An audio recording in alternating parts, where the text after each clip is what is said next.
Muhammadan abduhu wa rasuluh al-mab'uts ila kaffatil anam. Allahumma shalli wa sallim wa barik ala hadzal nabiyil karim sayyidina wa habibina wa syafi'ina wa qurrati a'yunina wa maulana Muhammad wa ala alihi wa ashabihi al-kiram ila akhir ayyam. Amma ba'd. Ma'asyiral muslimin, segenap jamaah pengajian rutin malam Kamis ba'da maghrib Masjid Jami Al-Mubarakah Kampung Sertu Sindang Mulia, yang seluruhnya tanpa kecuali saya hormati, khusus para tuan-tuan guru, para sesepuh, para pengurus Dewan Kemakmuran Masjid, khusus Kang Rasa, Kang Ustaz Supanti, oke para Ustaz Nusanesna, anu sadayana musim kuring dihormat, rahimakumullah wa hadakumullah wa hafizakumullah. Segala puji hanya milik Allah.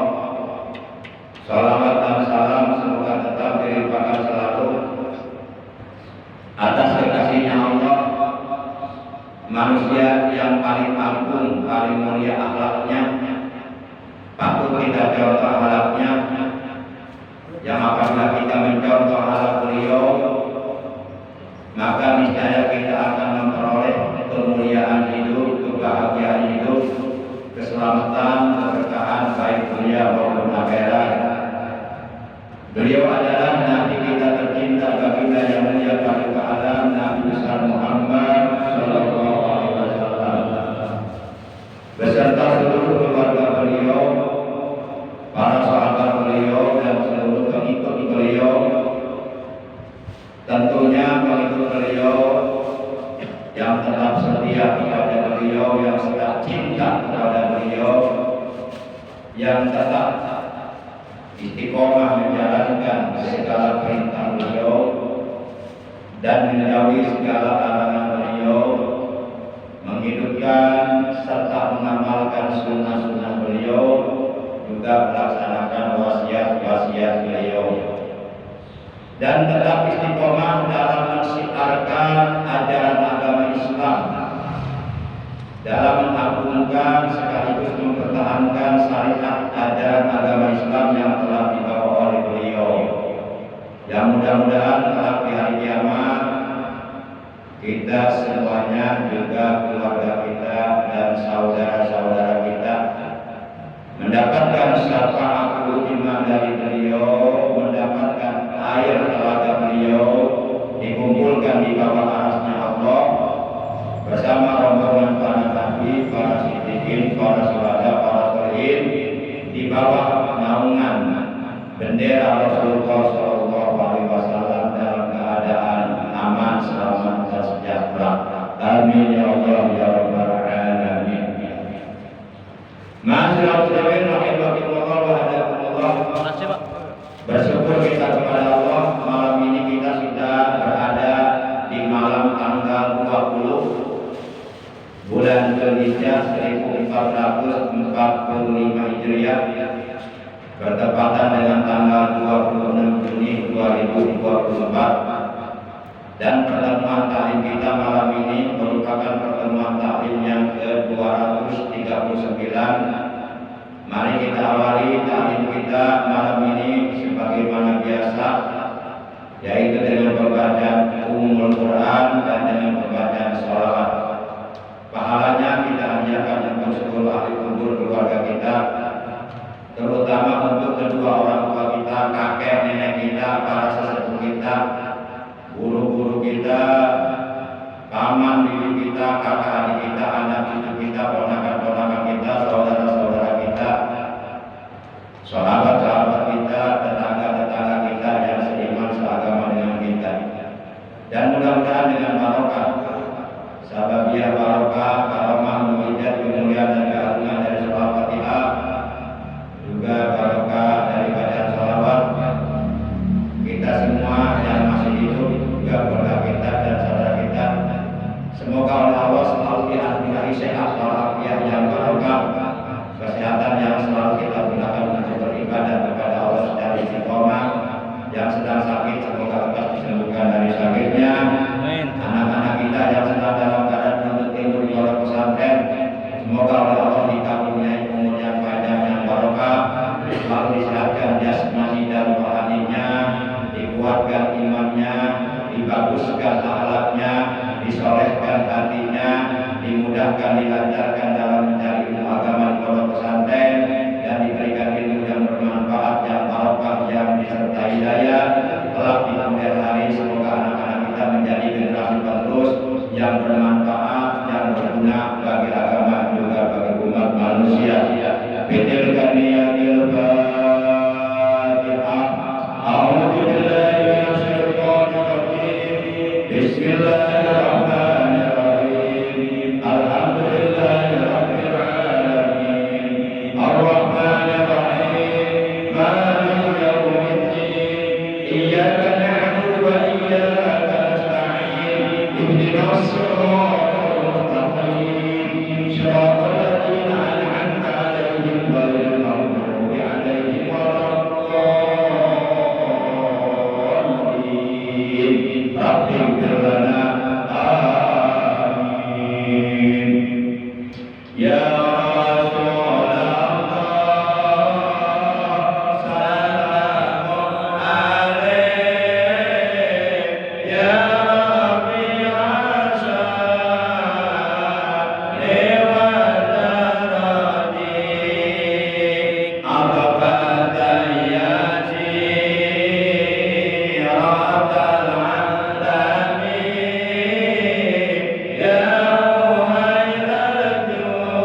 kuntu imam al-anbiya wa khatibuhum wa sahiba syafa'atihim min ghairi fakhrin. Rawahu Abu Dawud an Ubay bin Ka'b radhiyallahu taala anhu. Hadis diriwayatkan oleh Imam Abu Dawud dari sahabat Nabi yang bernama Ubay bin Ka'ab radhiyallahu anhu. Ia telah berkata bahwa Rasulullah sallallahu alaihi wasallam telah bersabda, "Idza kana yaumul qiyamah," apabila hari kiamat telah tiba,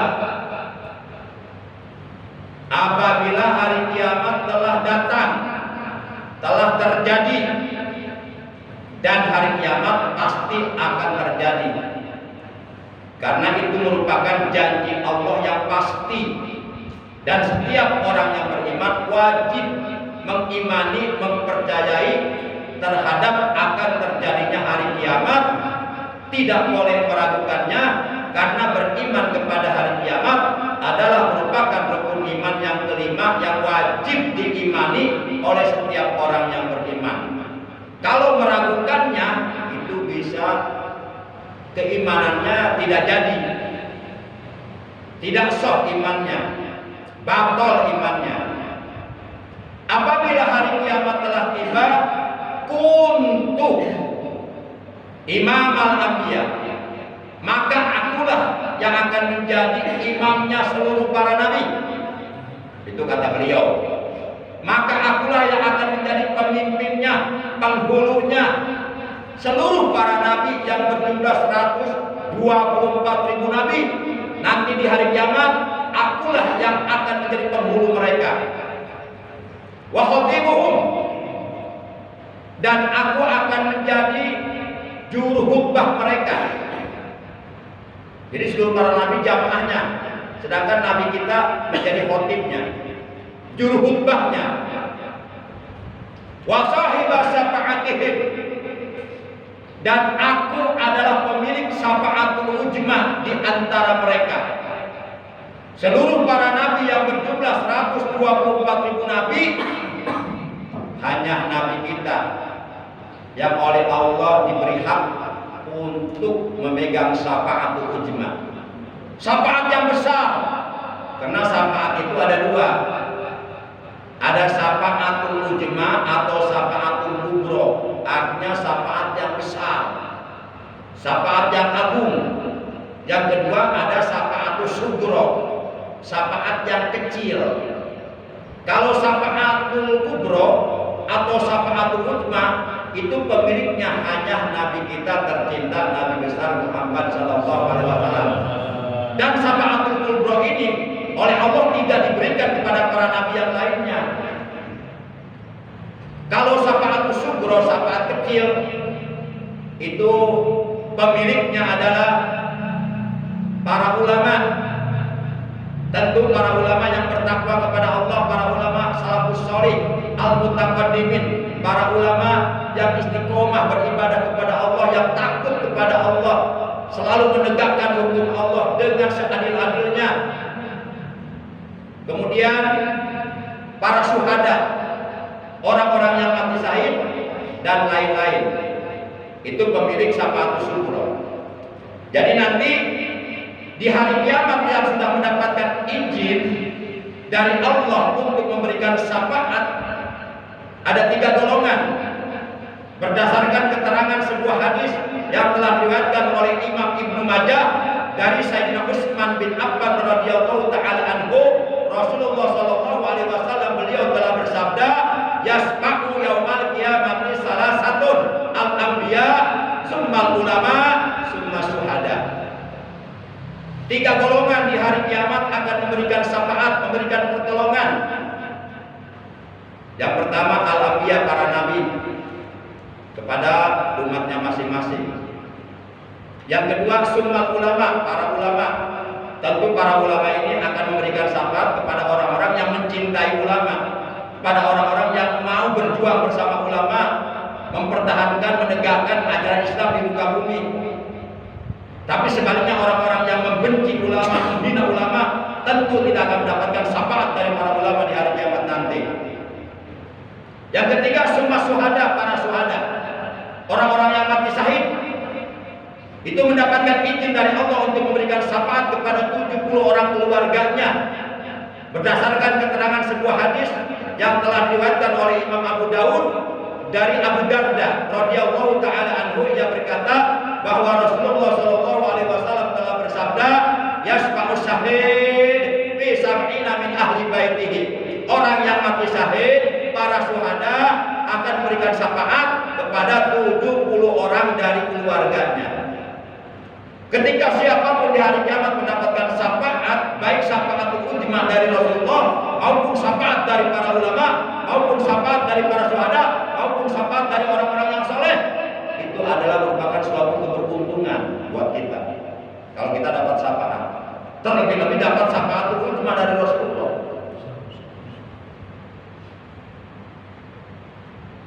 Kemudian dalam hadis yang diriwayatkan oleh Imam Tirmidzi dari sahabat Nabi yang bernama Abu Sa'id radhiyallahu taala anhu, ia berkata, qala Rasulullah sallallahu alaihi wasallam, dalam bersabda Rasulullah sallallahu alaihi wasallam, ana sayyidu waladi adam yaumal qiyamah wala fakhra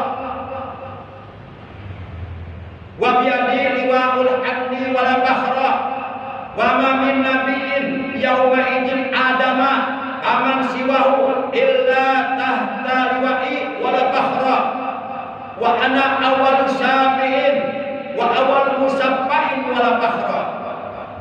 Artinya, kata beliau, ana sayyidu waladi adam yaumal qiyamati wala fakhra.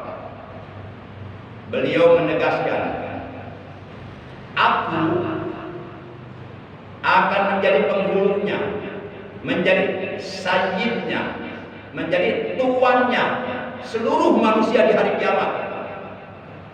Jadi yang menjadi sayyid, menjadi penghulu seluruh manusia di hari kiamat, dari mulai umatnya Nabi Adam hingga umat Nabi terakhir, itu adalah Nabi kita yang menjadi penghulunya. Wala fakhra, dan ini bukanlah berbangga-banggaan.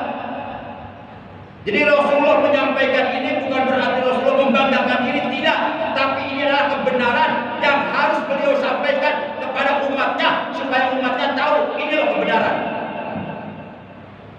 Rasulullah orangnya enggak ujub, enggak membanggakan diri.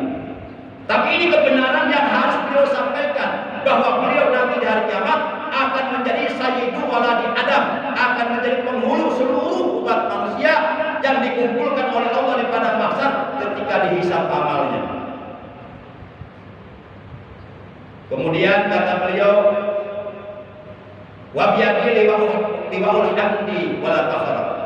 Dan nanti di hari kiamat, di tangan pula bendera pujian. Jadi bendera pujian liwa'ul hamdi itu dipegang oleh tanganku. Dan ini juga wala fakhra, bukan berbangga-banggaan, tapi ini kebenaran yang akan terjadi dan pasti terjadi, dan akan kita lihat nanti di sana. Jadi nanti pemegang bendera pujian itu Rasulullah di hari kiamat. Dan siapapun yang berada di bawah bendera beliau akan selamat. Kemudian wa ma min nabiyyin yauma idzin adama faman siwahu illa tahta liwa'i. Dan tiadalah ada seorang nabi pun dari 124.000 nabi pada hari itu, hari kiamat, melainkan mereka semuanya tahta liwa'i. Mereka semuanya, para nabi dan seluruh umat manusia, berada di bawah benderaku. Para nabi berada di bawah benderaku. Di seluruh para nabi yang berjumlah 124.000 itu di bawah bendera Rasulullah, dan yang memegang bendera itu adalah Rasulullah. Bendera Rasulullah bertuliskan la ilaha illallah Muhammadur. Benderanya bertuliskan itu kalimat tauhid, tauhidullah tauhidur Rasul. Wala fakhra, dan ini bukanlah berbangga-banggaan, tapi ini kebenaran yang harus aku sampaikan, kata beliau, kepada umat supaya umat tahu bahwa nanti di hari kiamat seperti itu.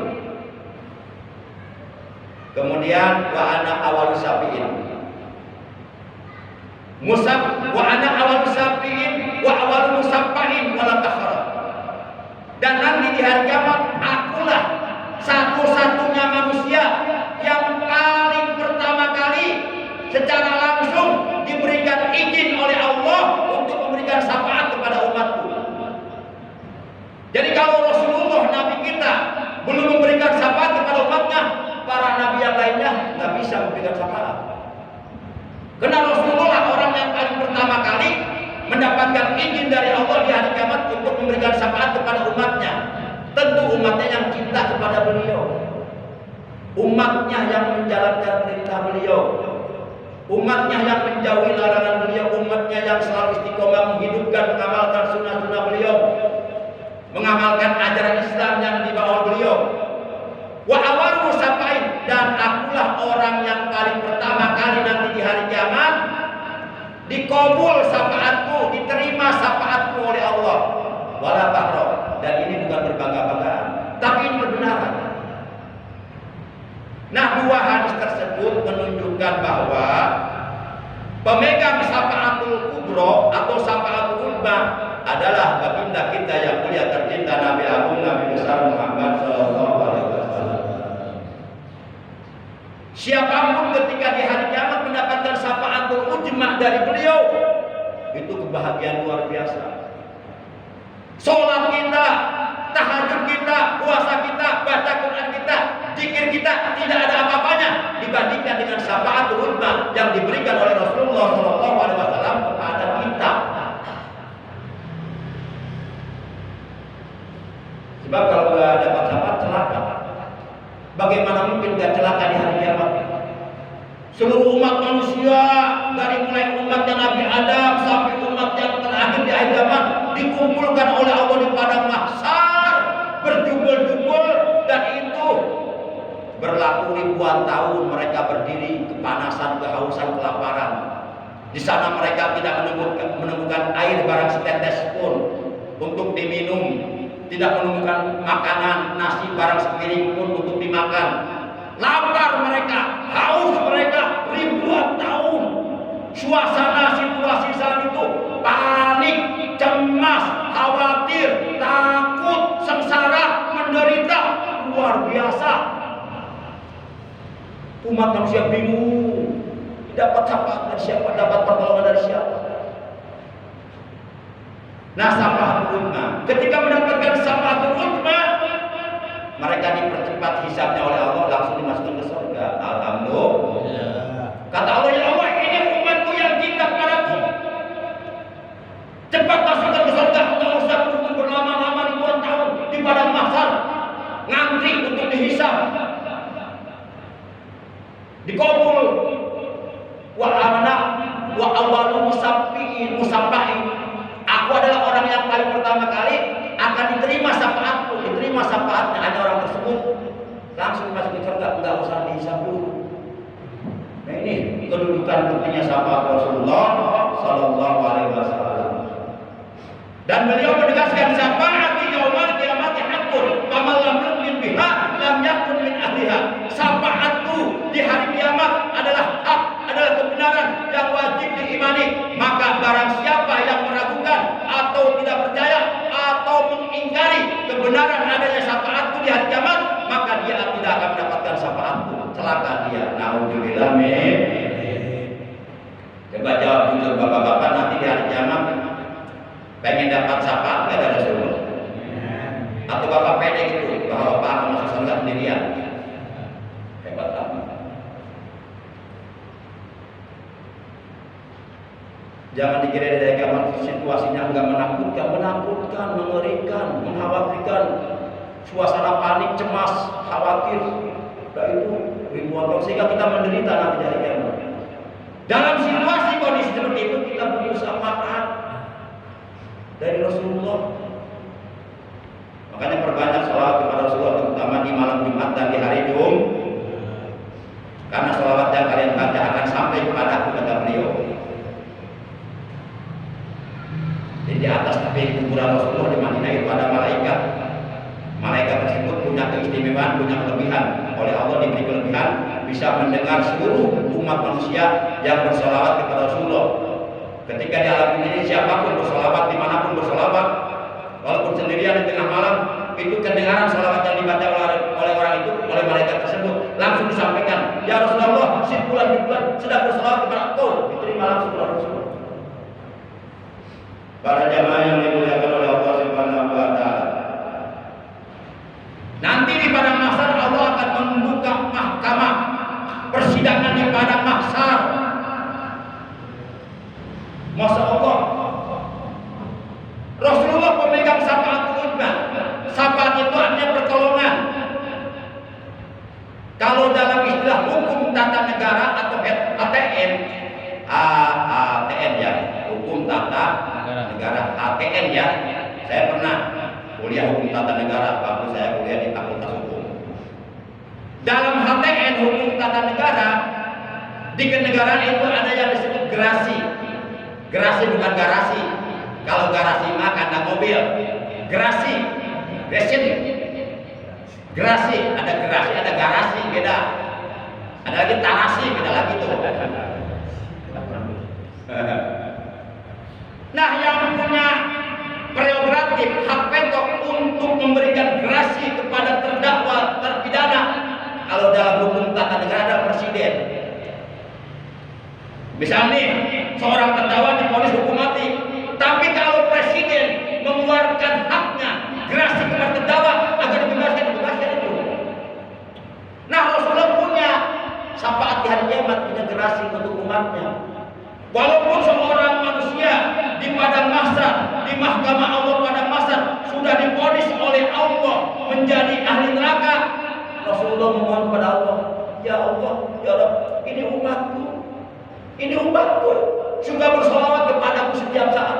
Aku mohon ya Allah, bebaskan dia dari neraka. Walaupun Kau telah memvonisnya ahli neraka, dibebaskan. Allah melihat Rasulnya, kekasihnya, bukan melihat orang ini yang bukan. Nah, ini kedudukan syafaat itu luar biasa penting kita. Karena Rasulullah, doa-doa para nabi yang lainnya sudah dikabul di alam dunia. Rasulullah menyimpan doanya satu buat di akhirat. Apa? Syafaat. Dikabul syafaat oleh Allah. Istilahnya manusia walaupun tukang gobok, tukang taruh, tukang merosot, tukang angkrok, tukang nyolok, minyak orang, tukang budak gaplok, karena main golok, tekaupan gede ambak budak gaplok, tara sholat, tara ibadah, apa namanya hidup dosa, tapi lakukan syafaat udzma, selamat di neraka. Nah, inilah intinya syafaat ini.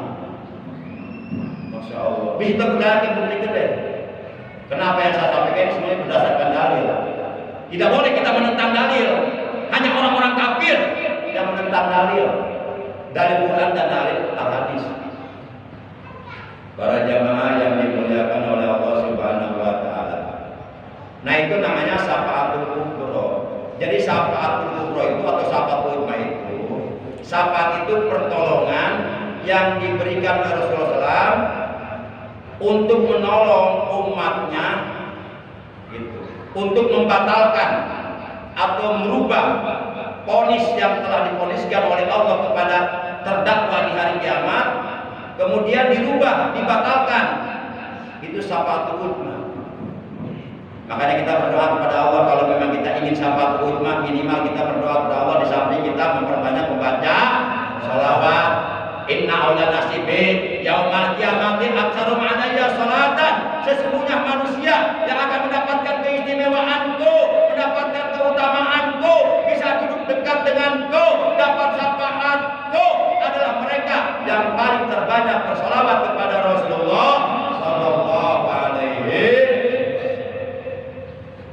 Salawat bisa menghapus dosa, bisa memenuhi segala hajat. Banyak fadilah-fadilah sholat kalau diceritakan pada sholat gak cukup 1 jam 2 jam, gak cukup 5 jam, gak akan habis.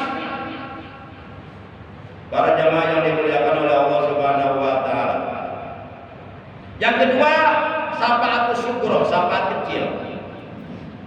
Kalau syafaat kecil ini diberikannya oleh Allah kepada selain Nabi Muhammad SAW, yaitu alamiah kepada para nabi yang lainnya, kemudian kepada para ulama dan kepada para syuhada adab dan kepada orang-orang yang soleh seperti anak yang soleh itu akan memberikan syafaat kepada orang tuanya dengan catatan anaknya sudah diakikahkan. Kalau belum diakikahkan belum ditebus, nggak bisa memberikan manfaat kepada orang tua dari kiamat. Ibarat kita punya motor digadein, belum ditebus karena kita pinjam uang 2 juta kepada orang tersebut, kita bisa pakai motor itu enggak, karena motor berada dalam gade. Tapi walaupun motor kita, kalau kita pengen bisa pakai ya tebus dulu, itu kan. Nah sama anak juga harus ditebus dengan cara akikoh, baru anak kita akan memberikan syafaat kepada kita dari kiamat. Apalagi kalau anaknya soleh, saya kalau pada akikoh. Para jamaah yang dimuliakan oleh Allah Subhanahu wa taala. Dan di hari kiamat itu tidak sembarangan orang boleh memberikan syafaat. Jadi syafaat itu harus ada izin dari Allah. Dalam Al-Qur'an surat 2 Al-Baqarah juz 3 ayat 255, yaitu dalam ayat kursi Allah menegaskan, "Ma'alladzi yasma'u indahu illa." Kata Allah, siapa orang yang dapat memberikan syafaat di sisi Allah tanpa izinnya? Nggak bisa. Kalau tidak ada izin dari Allah, nggak bisa orang memberikan syafaat di hari kiamat. Dan orang-orang yang sudah diizinkan oleh Allah untuk memberikan syafaat, 1 para nabi, 2 para ulama, 3 para syuhada. Nggak bisa sembarangan orang.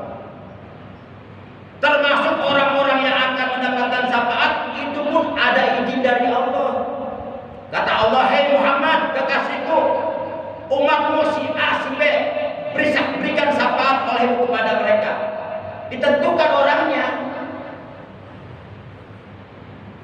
Ternyata kedua orang tersebut cinta kepada Nabi Muhammad. Misalnya nih, si A, si B dapat syafaat dari si C.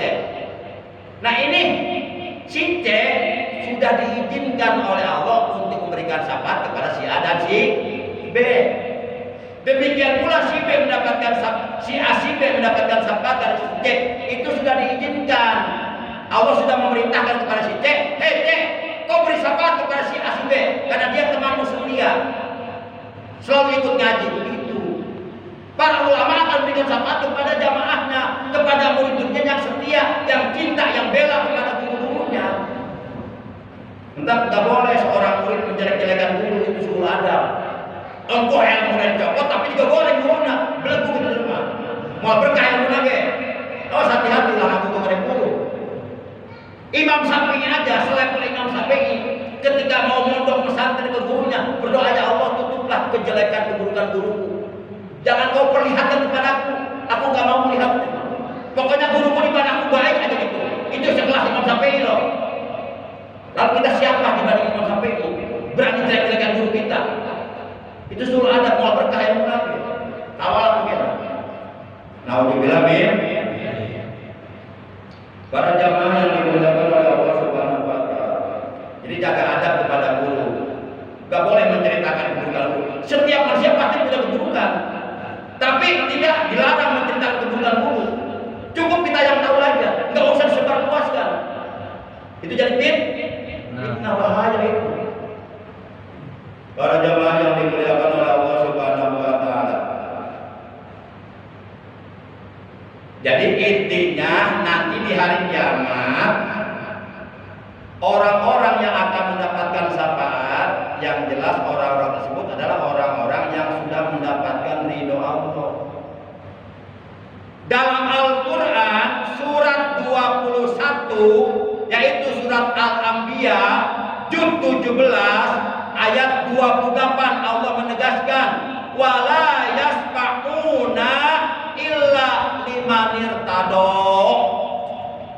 Dan siapapun tidak bisa memberikan syafaat kecuali kepada orang yang mendapatkan ridho Allah.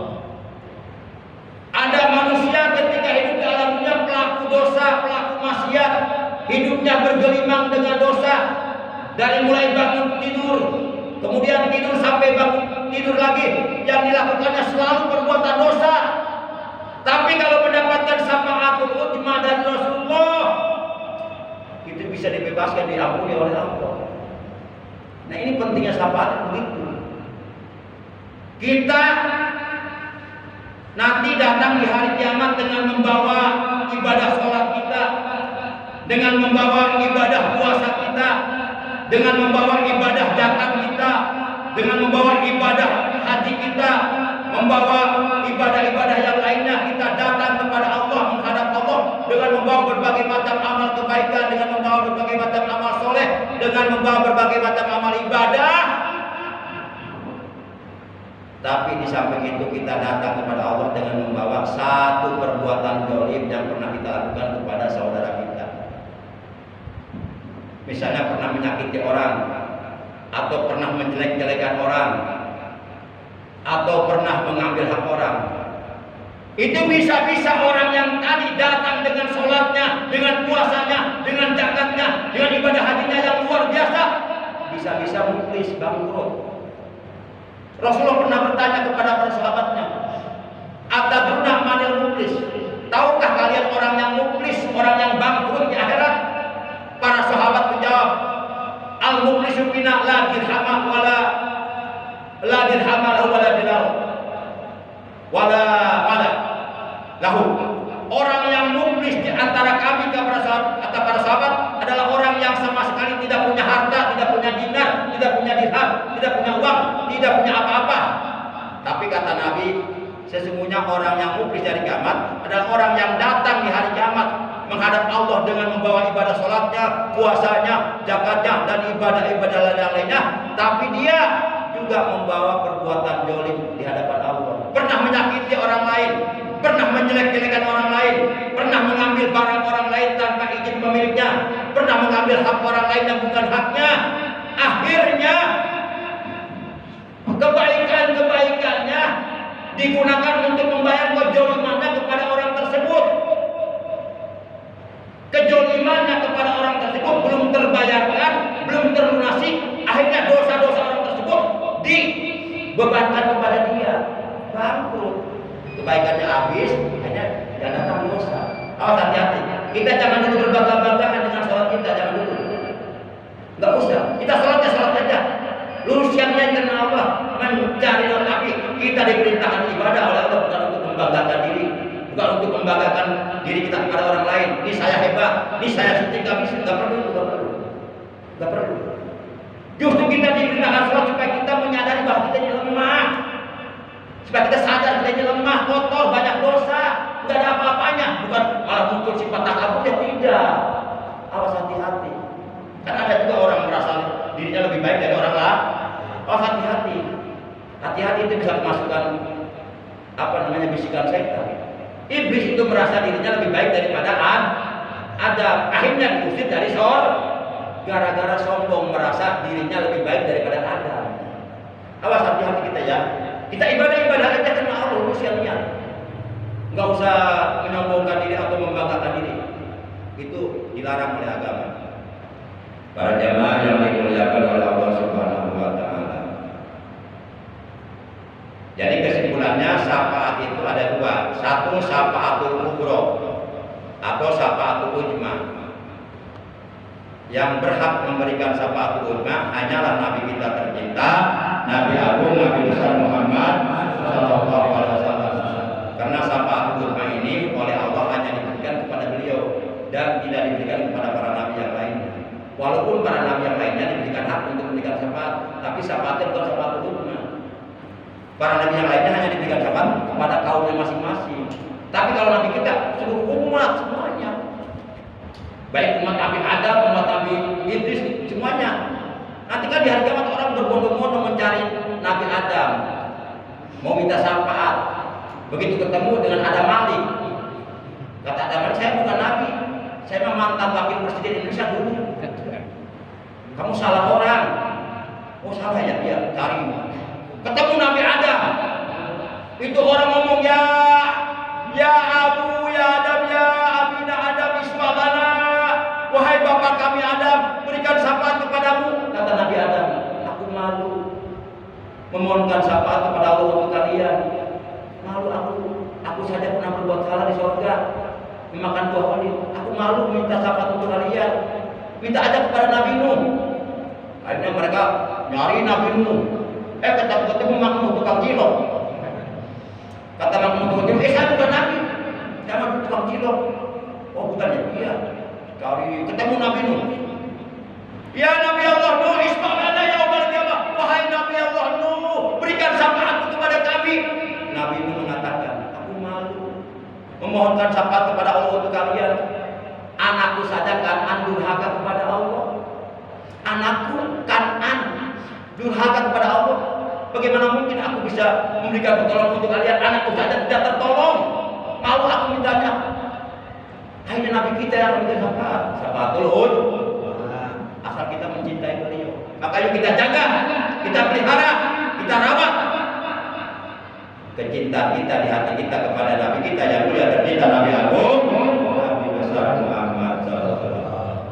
Dan kita berusaha membuktikan kecintaan kita kepada beliau dengan cara menjalankan segala perintah beliau, menjauhi larangan beliau, mengamalkan sunnah-sunnah beliau, melaksanakan wasiat-wasiat beliau, dan mencintai memuliakan pewaris beliau yaitu para ulama, dan memuliakan ahlul bait beliau, keluarga beliau, anak cucu beliau, keturunan beliau. Karena kata Al-Imam Al-Alim Al-Allamah Al-Qutub Al-Arif Billah Al-Habib Saleh bin Muhsin Al-Habib Tambul radhiyallahu taala di dalam kitabnya yang bernama Kitab Majmu'ul Kalam halaman 8, beliau menjelaskan ma yuhibbu ahlul bait alamatun bi anna Allah taala wa nabiyya sallallahu alaihi wasallam yuhibbuhum. Barang siapa mencintai ahlul bait Rasulullah, mencintai keluarga Rasulullah, mencintai anak cucu Rasulullah, mencintai zuriat Rasulullah, termasuk mencintai pewaris Rasulullah yaitu para ulama, maka itu tanda bahwasanya Allah dan Rasulnya mencintai orang itu. Dan kata Nabi, asbatukum ala sirat asaddukum hubban li ahli baiti wa ashabi. Di antara kalian yang paling kokoh pijakan kedua telapak kakinya di atas sirat ketika melintas, ketika menyeberang di atas jembatan Siratal Mustaqim menuju surga, yang di bawah jembatan itu api neraka berkobar-kobar, dia akan melintas dengan selamat, tidak akan tergelincir kedua kakinya, adalah asaddukum hubban li ahli baiti washabi, kata beliau, adalah kalian yang paling sangat, yang paling banget kecintaannya kepada ahlul baitku dan kepada para sahabatku. Itulah ajaran akidah Ahlus Sunnah wal Jamaah, adalah ajaran yang berpegang teguh kepada sunnah Rasulullah dan sunnah para sahabat al-khulafaur rasyidin. Jadi kalau ada orang mengaku saya Ahlus Sunnah wal Jamaah tapi menentang asar para sahabat, itu bohong. Jadi asar para sahabat, sunnah para sahabat ditentang, tidak diamalkan, bohong. Contoh nih, ada orang saya kaum Ahlus Sunnah wal Jamaah tapi tarawihnya 8, bohong itu. Nggak ada kaum Ahlus Sunnah wal Jamaah tarawihnya 8, nggak ada. Silahkan buka sejarah, seluruh para sahabat tarawihnya 20, nggak ada yang dapat. Gimana kalau saya pun dapat? Terserah lu, mau dapat terserah. Tapi lu jangan bisa kalau terima nanti di akhirat juga. Para jamaah, kira-kira jelas nih ya? Jelas. Kira dengan berapa jelas aja lah itu. Saking berapa masa jelas. Stasiun sabanyaran pamugi anu al fakir anu sing kuring dibugikeun di awal di akhir. Mugi-mugi bahwa sing dijantankan ilmu anu barokah, ilmu anu bisa hidayah, ilmu anu manfaat, sareng kurang sadar Allah dipasian pertolongan, dipasian kemampuan untuk mengaplikasikan, merealisasikan, memanifestasikan, mengamalkan ilmu orang kanggo ibadah ka Allah Subhanahu wa taala semata-mata mencari ridho Allah. Apapun yang kita lakukan dari kebaikan, dari amal soleh, dari amal ibadah, itu semata-mata dasarnya adalah lillahi ta'ala, supaya nggak sia-sia di akhirat, bukan aja nyesel. Demikian, mohon maaf atas segala kekurangannya. Terima kasih atas segala perhatiannya dan kehadirannya. Mudah-mudahan dosa-dosa kita diampuni oleh Allah Subhanahu wa taala. Akhirnya mari kita tutup kali kita malam ini mengucapkan hamdalah. Alhamdulillahirabbil alamin. Betul. Kalau mau habis tuh, pop aja pop. Iya. Pop aja pop. Subhanallah